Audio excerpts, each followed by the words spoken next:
Good morning students. Infinitive के chapter में rule 11, यह भी रूल बहुत ही इंपॉर्टेंट है। सेंटेंस का स्ट्रक्चर पहले समझिए। Subject plus main verb plus object plus phrase. दो खास बातें हैं। यदि मेन वर्ब के स्थान पर इन क्रियाओं का, यहां आस्क है, ये छूट गया है,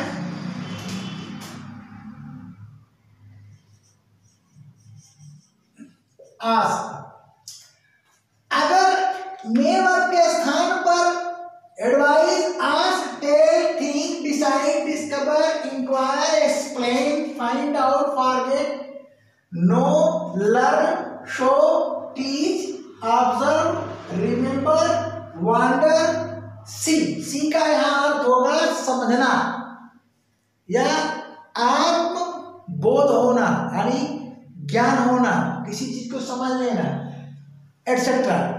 तो मुझे जो प्राप्त है मैंने पूरा दे दिया।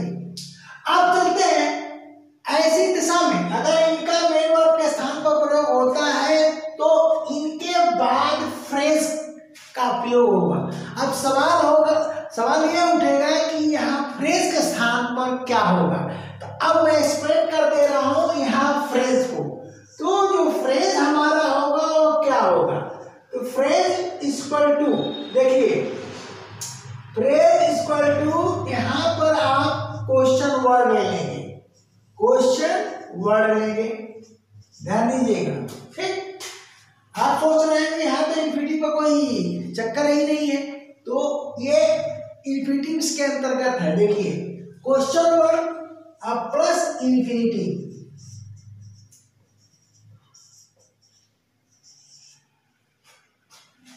ठीक ना। अब इन्फिनिटिव के बाद ध्यान दीजिएगा, इन्फिनिटिव के बाद यहां पर इसके साथ ऑब्जेक्ट आ भी सकता है, नहीं भी आ सकता है, यानी इन्फिनिटिव का ऑब्जेक्ट होगा।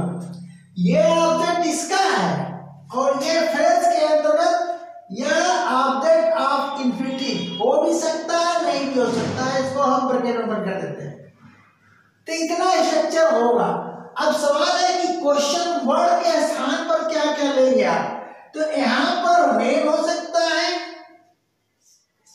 वेयर हो सकता है, ठीक है। अब देखिए व्हाट हो सकता है और विच हो सकता है और हाउ भी हो सकता है। तो आवश्यकता अनुसार क्वेश्चन वर्ड लगेगा। यहां पर हम एक्सेट्रा कर दे रहे हैं, मुख्य दे दिए क्वेश्चन वर्ड के, उसके बाद इन्फिनिटिव, उसके बाद इसका ऑब्जेक्ट इन्फिनिटिव का आ सकता है। तो ये डिपेंड करेगा सेंटेंस पर, ठीक। तो मुख्य चीज क्या मिला आपको? मेन वर्ब, जो क्रियाएं हमारी मेन वर्ब के स्थान पर उन्हें रखना पड़ेगा, ठीक। तब आप फ्रेज लगा पाएंगे इस तरह का। अब हम कुछ एग्जांपल देते हैं, ठीक है ना। अब देखिए फॉर एग्जांपल,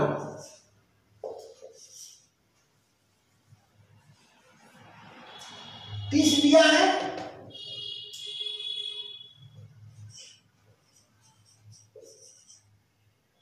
टीच मी। अब यहां पर हमने इंपरेटिव सेंटेंस लिख दिया, तो इस सेंटेंस में अगर हम इंपरेटिव लेंगे तो यहीं से वाक्य शुरू होगा, तब ये सब्जेक्ट नहीं रहेगा। अभी हम इसको चेंज करके भी दिखा देंगे, ठीक ना। टीच, देखिए टीच मी, मैंने किसी से कहा मुझे सिखाओ, टीच मी हाउ टू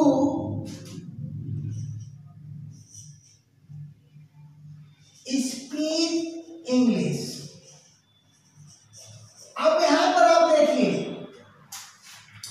इस चीज को समझिए बढ़िया से।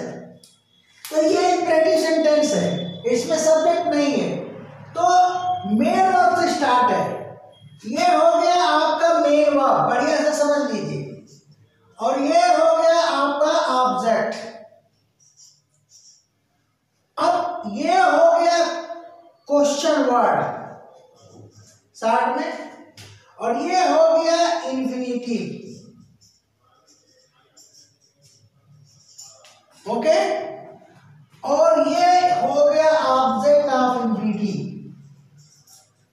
Object of infinity.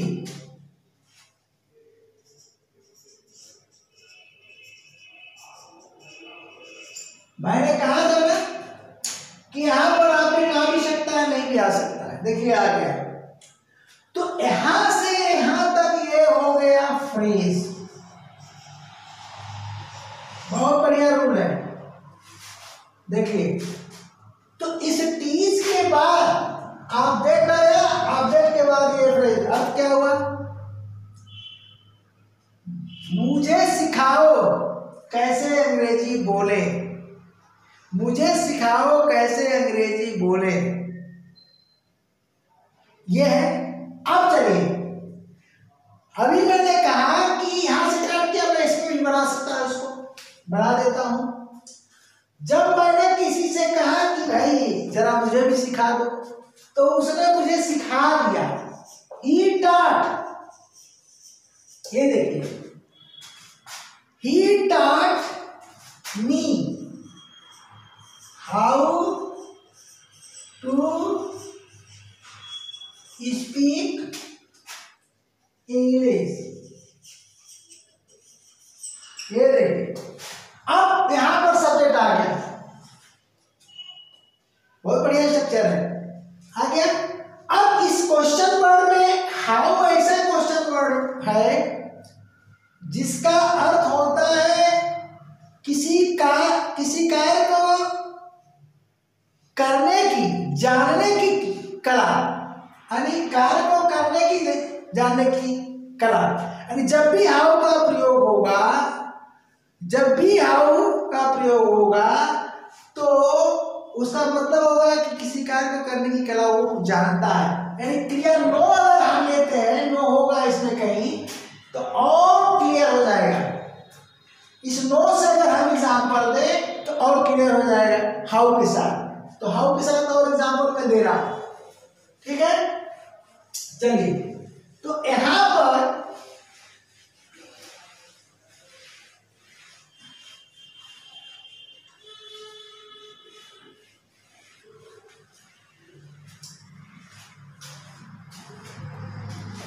अब हाउ के साथ मैं देता हूं। देखिए, शी नोज, यहां पर अगर आप लिखते हो तो ही कर दिया, हमारे मुंह से शी निकल गया, ही लिख दिया था, कोई बात नहीं। ही नोज, वो जानता है। अब ही नोज टू डांस, आप कहना चाहते हैं कि वो नाचना जानता है, तो गलत हो गया, क्योंकि नाचना एक कला है। क्या हो गया?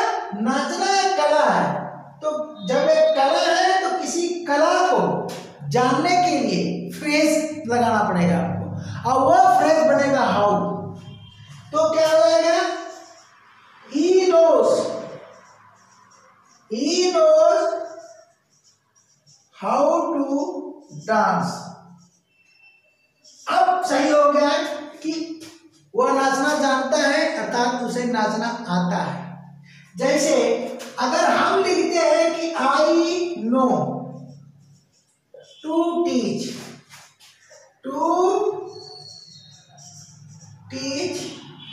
ठीक ना, टू टीच इंग्लिश, मैं इंग्लिश पढ़ाना जानता हूं, तो ये गलत हो गया, ये सेंटेंस गलत हो गया। इंग्लिश पढ़ाना एक कला है, तो उसे हाउ से बनाएंगे तो क्या हो जाएगा? आई, यानी डायरेक्ट इंफिनिटिव का प्रयोग आप नहीं करेंगे, फ्रेज। तो कहां पर फ्रेज बनाना है, इन क्रियाओं का संबंध है उससे, तो ध्यान देना है कि ये क्रियाएं फ्रेज के रूप में इंफिनिटिव लेंगी, यानी इंफिनिटिव लेंगी लेकिन फ्रेज के रूप में नहीं। तो अब देखिए, I know how to teach English, ये देखिए,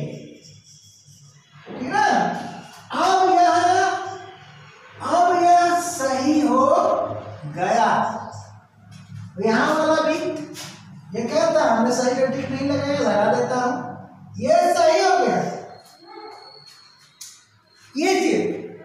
तो हम कहते हैं कि सी, हम लोग पर तो समझ गए वह खाना बनाना जानती है, ठीक ना, वह सिलाई करना जानती है, इसी पैटर्न पर सब बनेगा।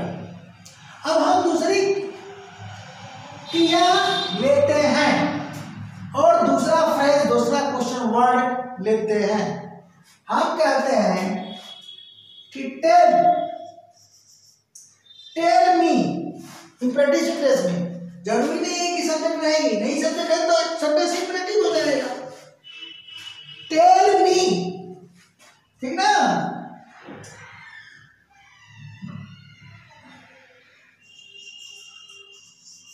what to do,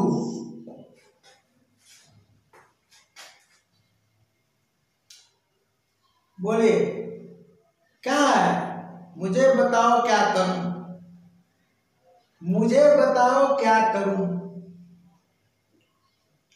अब सब्जेक्ट लेंगे तब he told,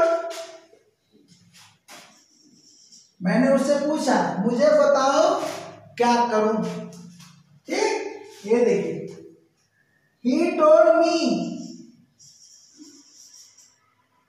what to do, वह मुझे बताया क्या करूं, ठीक। अब चलिए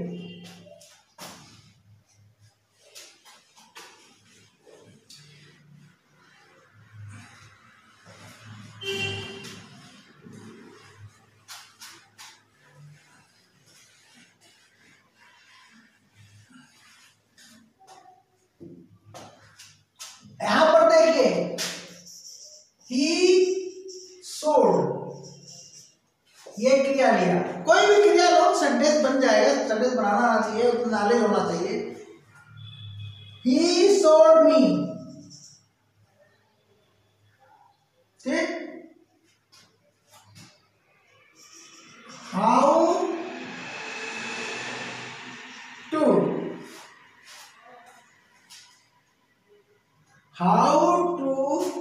ठीक है,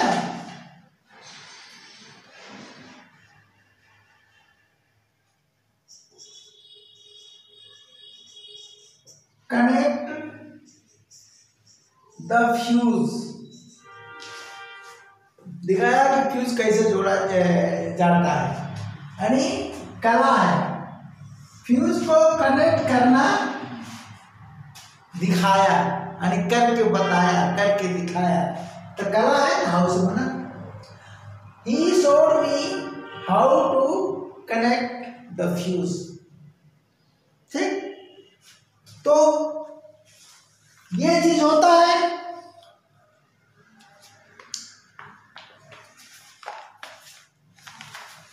अब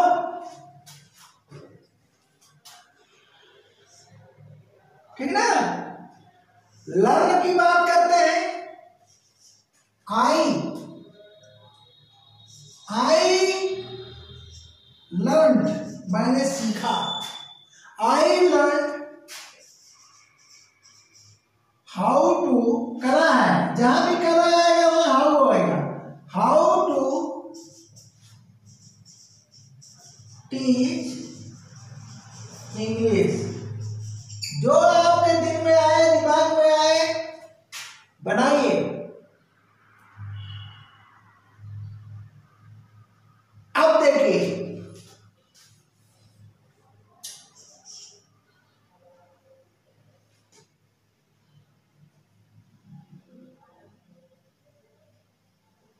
आई इसको लेता हूं, I decided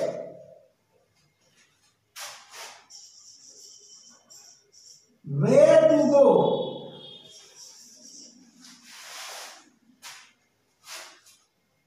मैंने निर्णय लिया कहां जाऊं, मैंने निर्णय लिया कहां जाऊं, मैंने निर्णय लिया कहां ठहरूं, मैंने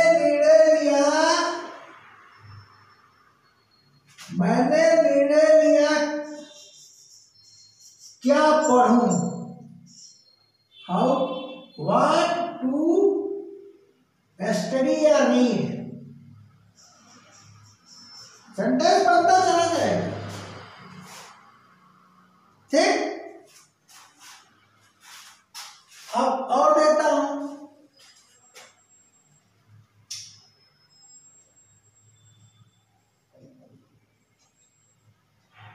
ठीक ना।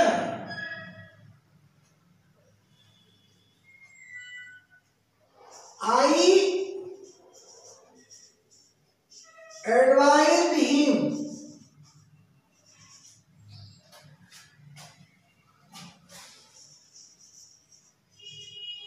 when to study। ध्यान दीजिए, मैंने उसे परामर्श दिया किस बात का, कब अध्ययन करे। मैंने क्या जी,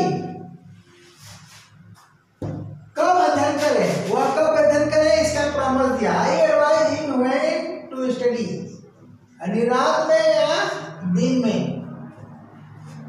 ठीक है ना। इस तरह से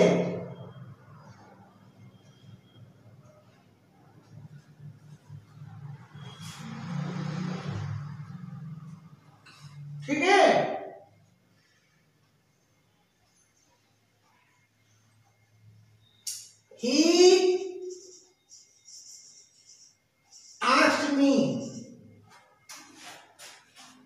He asked me what to do, वह मुझसे पूछा क्या करूं।